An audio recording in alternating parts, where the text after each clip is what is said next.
We are at a house in San Clemente, and I was called out by the homeowner, who was told to give me a call by the home inspector.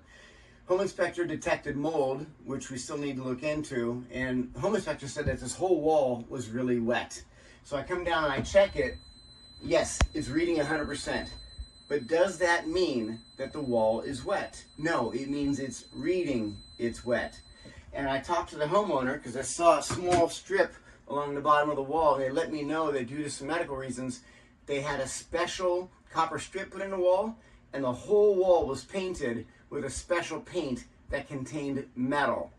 So this wall is not wet, it's just reading wet because of the metal paint, which disrupts the signal in the moisture meter and makes it read wet.